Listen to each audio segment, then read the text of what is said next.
We have more for your ears only. I'm Katherine Herzog. I'm David Alpern with this quote from the news. I've always viewed Miss America as the girl next door, and Miss America is always evolving. That was Nina Davaluri, the first woman of Indian extraction to be crowned Miss America. Ironically, Indian commentators said she would probably be considered too dark to win such a pageant in India itself, where light skin is almost an obsession.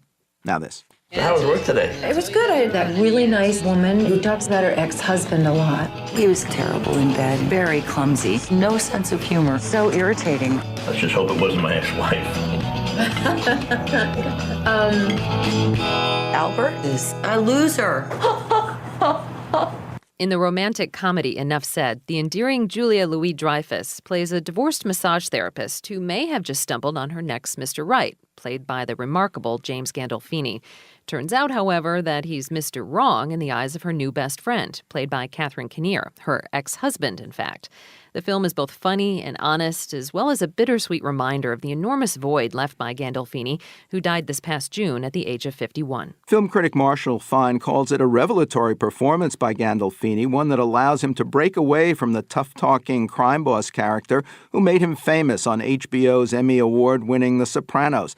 To talk more about Gandolfini, Enough Said, and other recent releases for your ears only, we're joined again by critic Fine, whose reviews can be found at hollywoodandfine.com and Huffington Post. Welcome back.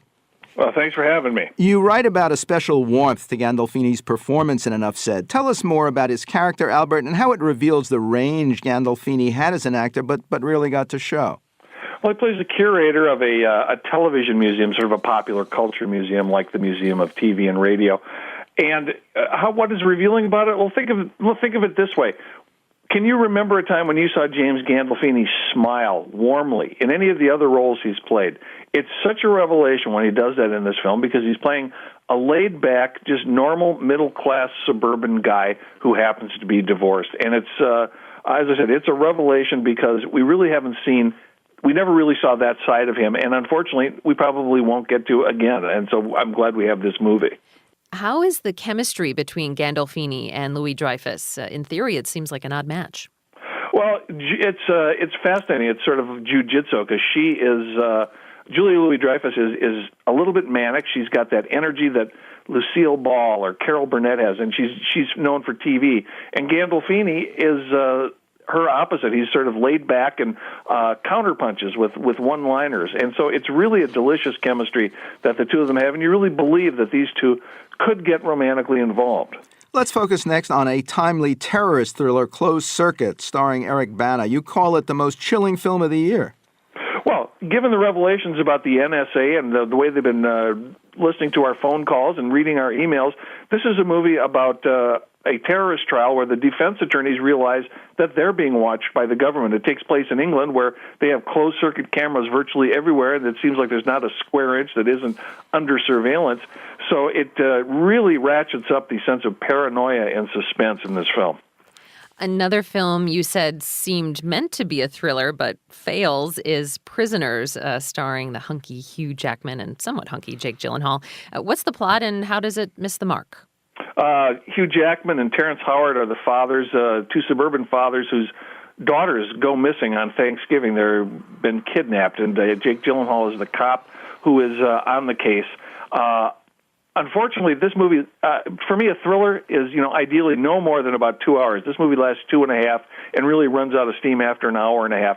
Let me add this caveat. I'm a minority opinion on this. This is a movie that's gotten very strong reviews and is set to be the #1 movie of the weekend. But for me, it really ran out of steam early and never picked it up again. Another film you were less than impressed by is Salinger, a much-hyped documentary about the late J.D. Salinger, reclusive author of Catcher in the Rye. What does it reveal about Salinger and about the filmmakers? Well, put it this way. If you are a big J.D. Salinger fan, there's really going to be nothing new in this movie for you. And if you're not a J.D. Salinger fan, I'm not sure why you would care. The big revelations supposedly are that he has 4 or 5 completed novels that are going to be released sometime between 2015 and 2020. But again, this is something that's only shown at the end of the film. It's scrolled in a type and said it comes from reliable sources. So, I could tell you that I've got one of J.D. Salinger's manuscripts sitting here in my office that I'm going to release. It wouldn't be true, but I could say that.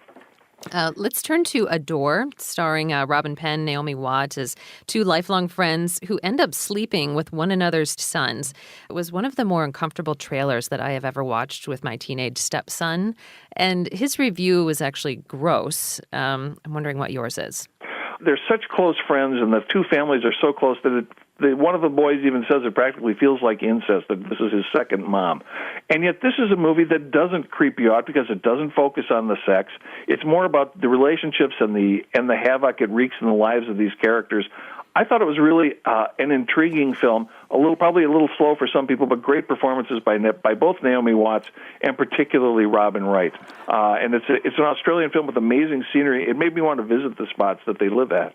Moving on, you call COG, for Child of God, a deceptive film, a drama disguised as comedy, which sort of makes sense for a film based on a story by humorist David Sedaris. Say more.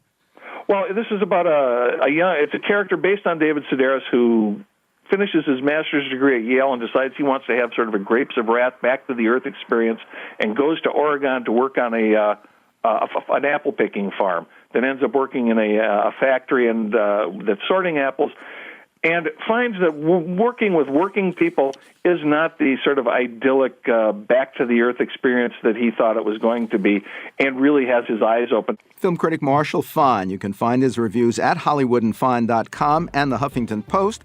And this has been For Your Ears Only.